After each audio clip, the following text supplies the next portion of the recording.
حديث هذه الجمعة أزعج الكثيرين وأزعج البعض. فالجمعة مضت، غدا الجمعة، السبت، الأحد، الاثنين، الثلاثاء، الأربعاء، فأفاجأ اليوم أنني أطالب في شؤون الدينية على الساعة 2 من طرف رئيس المصلحة، لأن المدير خرج في عطلة منذ يومين أو هذا الأسبوع غير ذلك. فقلت اللهم اجعله. قال يا أستاذ أحتاجك. فذهبت إلى الشؤون الدينية امتثالا لهذا الإداري. ففاجأني، قال يا أستاذ أنت تعلم ما وقع. قلت ما وقع؟ درس جمعة أتحدث عن واقع. أين الإشكال؟ قال له تداعيات وكذا وكذا. قلت إن كانت هناك أمر من الجهات الأمنية على عيني ورأسي، قرار من الولاية على عيني ورأسي، ولكن تخوفكم هذا أمر غريب، رغم أن مديرية الشؤون الدينية تقع في حي عقيد لطفي. يعني سبحان الله، أين هو المشكل؟ المهم رئيس المصلحة تفهم الوضع، وقلت له أنا غدا بإذن الله عز وجل عندي درس الجمعة، وسأزيل الإشكال الذي وقع عند البعض مرضى النفوس وعند بعض الذين لم يفهموا كلامي، ونوضحه بإذن الله سبحانه وتعالى قبل الشروع في الدرس، لأن كان مبرمج الدرس أن يكون غدا حول ذكرى يوم المجاهد. ولكن اتفقنا على هذا، وخرجت من عنده على صلاة العصر. قبيل المغرب يطلبني بالهاتف: السلام السلام يا أستاذ، لقد أبلغني مدير الشؤون الدينية الذي هو في عطلة الآن أن لا تقيم درس الجمعة غدا. فاستغربت، عجيب. قلت ماذا ارتكبت؟ أمرت بالمعروف ونهيت عن المنكر وفق القوانين الجزائرية، لأن الذي نص على محاربة الدعارة قانون العقوبة الجزائري، الذي نص على محاربة الزنا قانون العقوبة الجزائري، الذي تحدث عن المبيت بمرأة أجنبية إلا بدفتر عائلي، تمشي لوتيل بدفتر عائلي، تمشي سكن تأجره إما بالوثيقة تاع النوتيل ولا بدفتر عائلي. روحوا الآن شوفوا، والله يقوم بمداهمات كارثة، اللي بغى يكري بالساعة واللي بالساعتين واللي بالنهار واللي بغير ذلك، من غير دفتر عائلي، من غير وثيقة أصلا.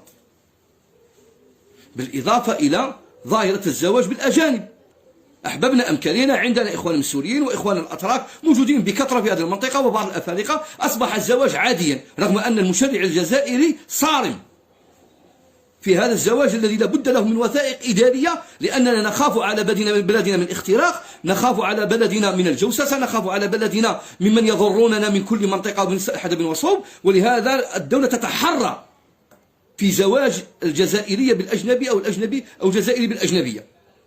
ولكن أصبح ما يسمى بالزواج العرفي شاهدين وتزوج. بالإضافة أن أصبحت ظاهرة والتي تحاربها الآن الدولة بكل قوة، ظاهرة المخدرات وظاهرة الحبوب المهلوسة التي أصبحت منتشرة على جميع المستوى الوطني، والدولة يعني واقفة بكل مؤسساتها لمحاربة هذه الظاهرة التي أصبحت تتفشى في شبابنا.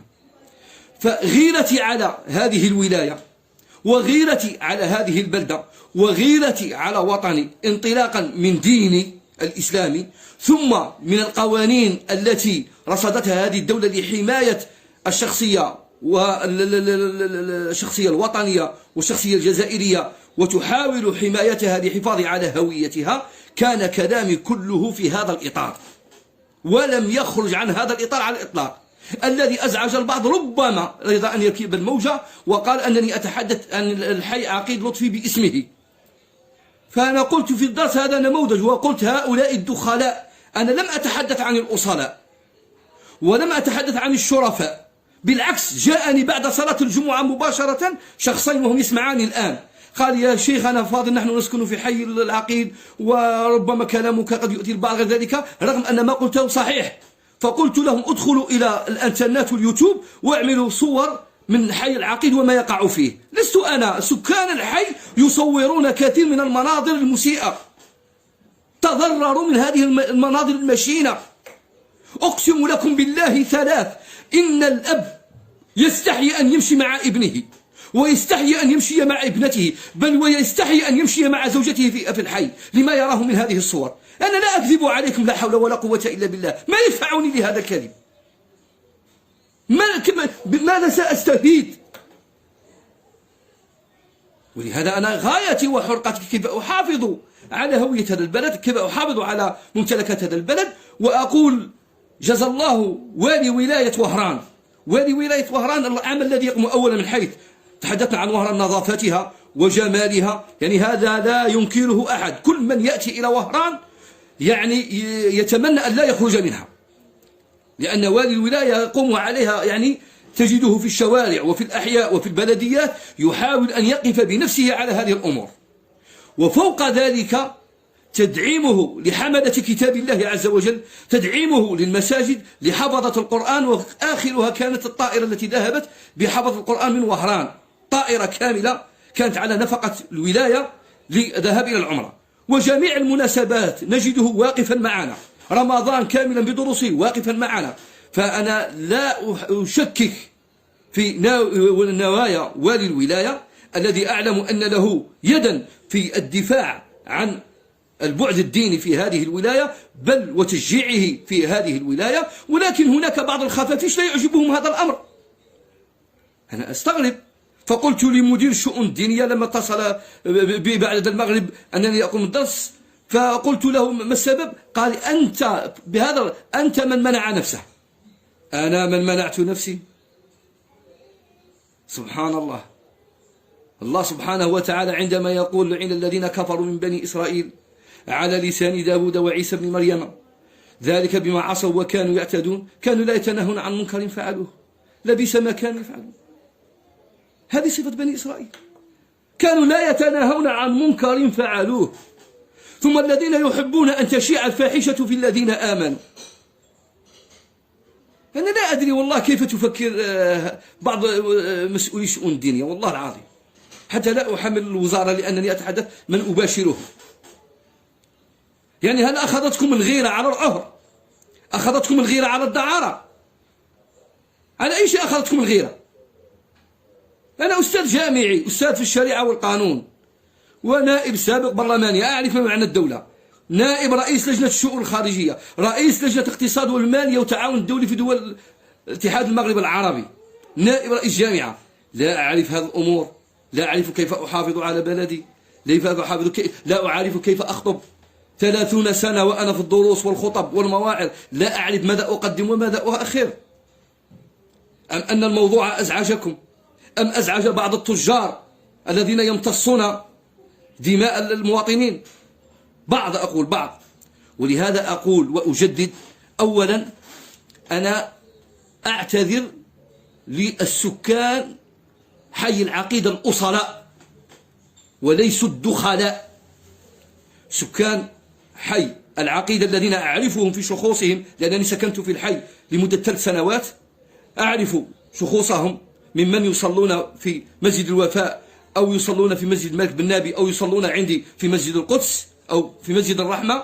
نعرفهم جيدا، أناس أفاضل كرماء، أبنائهم يعني على تربية عالية، وهم متضررون ويشتكون من هذه المظاهر كما أنا أشتكي. ولكن الدخلاء الذين يأتون في شهر أو شهرين يحاولون أن يبثوا سمومهم ويبثون فسادهم ويفسدون، هؤلاء الذين تحدثت عنهم. أولئك الفتيات التي يأتين من هنا وهناك، هذا لا يعني أنني أقول أن سكان وهران ملائكة وسكان الأحياء الأخرى ملائكة، أنا لا أقصد هذا. التعميم آفة، وما من مكان إلا وفيه فساد على وجه الأرض، ما من مكان إلا وفيه فساد، ولكن الفساد يتفاوت. ووظيفة الخطيب والداعية أولا أن يعالج ما في حيه، هذه وظيفة الداعية والخطيب، أن يعالج ما في حيه. بعد أن يستوعب ما في حيه يعالج ما في بلدته، ثم يعالج ما في وطنه، ثم يعالج ما في الأمة. هذا هو الخطاب الذي نريده، نريد خطابا يكون متوازنا يعالج قضايا وهموم الأمة. كما قال العز بن عبد السلام، قال: إذا فشى الزنا في بلد وجاء أحدهم يحدثهم عن الربا فقد خان الله ورسوله. لأن الربا مفسدة ذاتية والزنا مفسدة متعدية. إذا جاء أحدهم يحدثكم عن الربا وقد فشى الزنا فقد خان الله ورسوله. فأنا لا أريد أن أخون ديني ولا أن أخون رسالتي. أنا قلت ما يمليه علي ضميري، لأن